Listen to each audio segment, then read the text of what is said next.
दोस्तों, यह एक पाकिस्तानी किन्नर की कहानी है जो सच्ची घटना पर आधारित है, जिन्हें हमारे ही समाज के लोग बड़ी अजीब सी निगाह से देखते हैं। आखिर उसे किन्नर होने की इतनी बड़ी सजा क्यों मिली? आइए इस कहानी में जानते हैं। कहानी की शुरुआत में हम बाबर को देखते हैं, जो अपने ख्वाबों की दुनिया में खोया हुआ है। वो आज जिसे अपने सपने में देख रहा है, शायद वो उस पर बहुत ज्यादा यकीन करता है। वो उसके साथ अपनी पूरी जिंदगी बिताने के ख्वाब देख रहा है। अचानक आधी रात को उसकी आंख खुल गई और वह घर से बाहर जाकर ठंडी ठंडी हवा महसूस करने लगा। जब उसकी माँ ने देखा कि इतनी रात को बाबर अपने बिस्तर पर नहीं है, तो उसकी माँ उसे बाहर देखने के लिए चली गई। दरअसल उसकी माँ को अपने बेटे की बहुत फिक्र रहती है।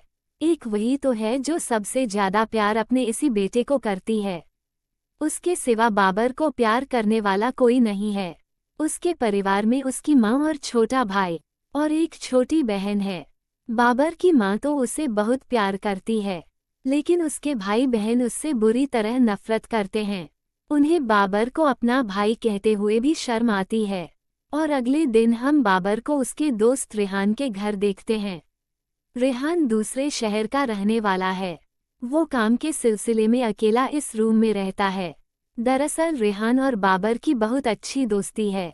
बाबर उसके घर आकर उसका खाना बनाता है और उसके जैसा खाना यहाँ कोई बना भी नहीं सकता। वो उसके खाने की तारीफ करता है कि तुम्हें पता है, सबसे स्वादिष्ट पराठे मेरी माँ बनाया करती थी, लेकिन मेरी माँ से भी टेस्टी पराठे तुम्हारे हाथ के मुझे लगते हैं। बाबर भी अपनी तारीफें सुनकर खुश होता रहता है।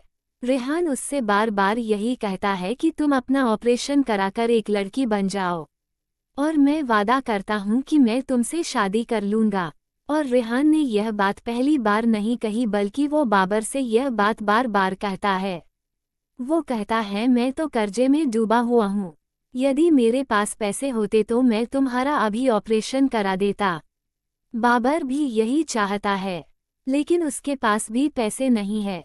घर का गुजारा एक दुकान से ही चलता है। वहीं दुकान की वजह से बाबर का भाई अपनी अम्मी पर चिल्ला रहा है कि अगर अगली बार बाबर को दुकान पर आपने भेजा तो मैं दुकान पर कभी नहीं बैठूंगा। मुझे उनके साथ बैठकर शर्म आती है।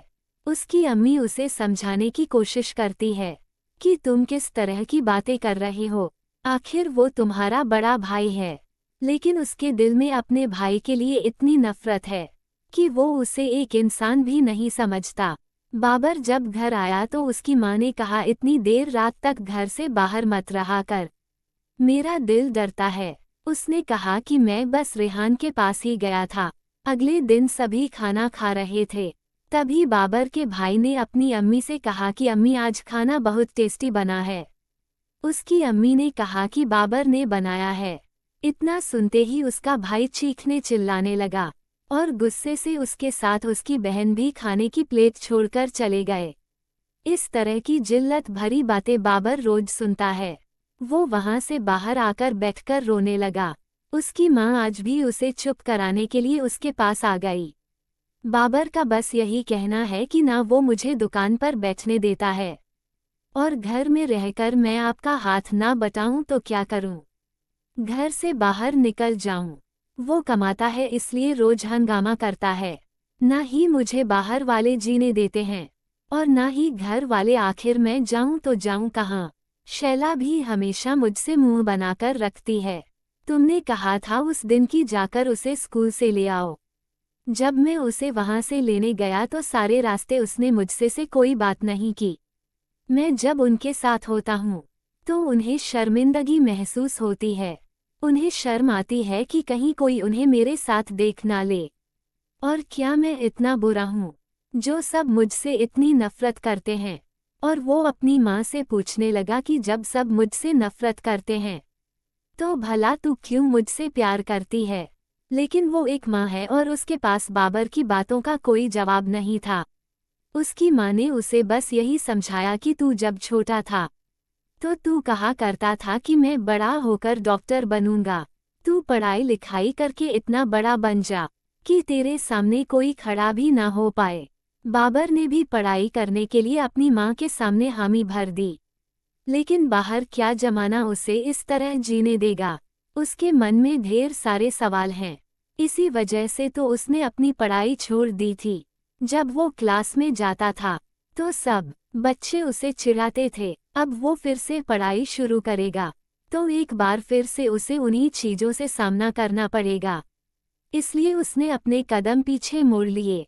अगले दिन बाबर एक किन्नर के पास जाता है जिसका नाम था सुमेरा। उसने उसे कहा कि मैं आपसे मिलना चाहता हूँ। मुझे आपसे कुछ जरूरी बात करनी है। क्या आप मुझसे बात कर सकती हैं? सुमेरा ने उसे अपना पता दे दिया और कहा कि इस दिन आ जाना। अगले सीन में हम बाबर को रेहान के पास देखते हैं। रेहान उसे समझाता है कि तुम खामखा डर रहे हो और यदि तुझे मुझ पर यकीन नहीं है तो तू ये रिस्क मत ले।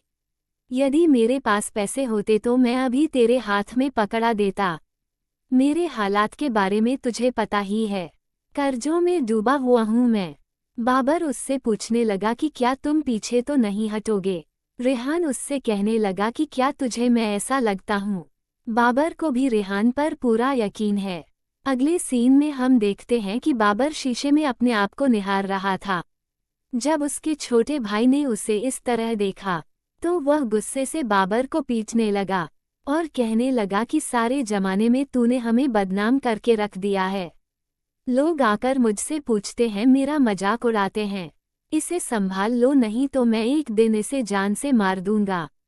बाबर बार बार यही सब बातें सुनकर थक गया था और वह किसी भी तरीके से इस घर से जाना चाहता है। लेकिन जब ऊपर वाले ने बाबर को ऐसा ही बनाया है तो इसमें बाबर का क्या कसूर?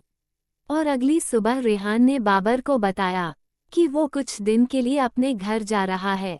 अपने घर वालों की खैर खबर लेने वह जल्द ही वापस आ जाएगा। बाबर ने उसे कहा कि मुझे भी अपने साथ ले चलें।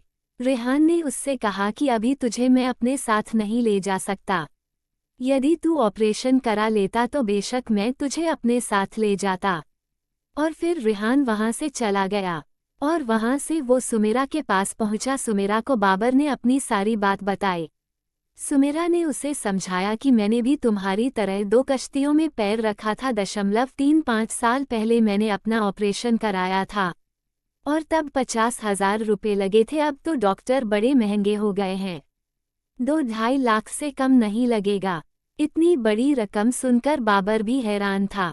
वहीं पर कुछ किन्नर तैयार हो रहे थे।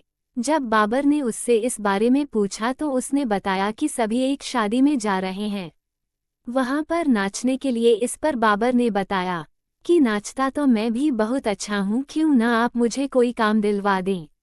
सुमेरा ने उसे कहा कि काम तो मैं तुझे दिलवा दूंगी, लेकिन ऐसा ना हो कि ऑपरेशन कराने के बाद वो आदमी अपनी बात से मुकर जाए। बाबर ने उसे कहा कि नहीं, ऐसा कभी नहीं हो सकता। उसने बाबर से कहा कि मेरी तरफ से मैंने तुझे समझा दिया, अब तेरी मर्जी है। अगले दिन से ही बाबर नाचने जाने लगा। लगातार उसने 15 दिन तक काम किया, लेकिन एक दिन उसके छोटे भाई को ये बात पता चल गई। उसने बाबर को फिर से पीटा और कहा कि इस घर में या तो ये रहेगा या तो मैं। लेकिन बाबर लड़ते लड़ते थक गया है। अपने आप से जंग लड़ना बेहद मुश्किल होता है। कोई कैसे अपनी रूह से लड़ सकता है? रातों को वो उठ जाता है और बस एक ही सवाल पूछता है। गहरा सन्नाटा छाया होता है, लेकिन उसके जवाब कोई भी नहीं मिलते। उसके अपने उसे कुछ नहीं मानते तो आखिर उसकी पहचान क्या है, कौन है वो? खैर, बाबा ने अपनी अम्मी के पैसों की मदद से उसने अपना ऑपरेशन करवा लिया। इस तकलीफ को पीछे छोड़कर वो आने वाली जिंदगी के लिए बेहद खुश है। उसके दिल में एक उम्मीद अभी भी बाकी है कि उसका भी घर बस सकता है, उसका भी एक परिवार होगा, और इसी उम्मीद में वो रेहान के घर जाता है। रेहान ने जब बाबर को इस हालत में देखा तो वो खुश होने की जगह बेहद हैरान था। बाबर ने उससे कहा कि तुम तो हैरान रह गए। मैंने भी जब अपने आप को पहली बार शीशे में देखा तो हैरान रह गया था। आपने जैसा कहा था मैंने वैसा ही किया। उसकी इतनी बात सुनकर रेहान भड़क उठा कि तेरा दिमाग खराब हो गया है। यह क्या हुलिया बना कर रखा है तूने? मैं तुझसे शादी करूंगा। मेरी शादी हो चुकी है। मुझे आज घिन आ रही है। तुझसे मैं तो मजाक किया करता था, लेकिन सवाल तो ये था कि भला इतनी दफ़ा मजाक कौन करता है। रेहान ने उसे धक्के मारे और कहा कि दफ़ा हो जा यहाँ से। दरअसल रेहान बाबर से अपना मतलब चाहता था। वो उसे खाना बनवाता था और घर के सारे काम करवाता था। उसने जो कुछ भी उसे करने को कहा बाबर ने वही किया। लेकिन आज बाबर का इंसानियत से भरोसा ही उठ गया। और यही तो है हमारा समाज। बात शादी की नहीं है कि उनसे कोई शादी करे। यह मुद्दा यह है कि उन्हें भी आम नागरिकों की तरह समाज में इज्जत मिलनी चाहिए। आखिर क्यों उन्हें अजीब सी नज़र से देखा जाता है? वह भी तो इंसान है। उनमें भी जान है। क्या वह सिर्फ धोखे खाने और जिल्लत के लिए ही बने हैं? लेकिन पहले से अब कुछ हद तक बदलाव हुआ है।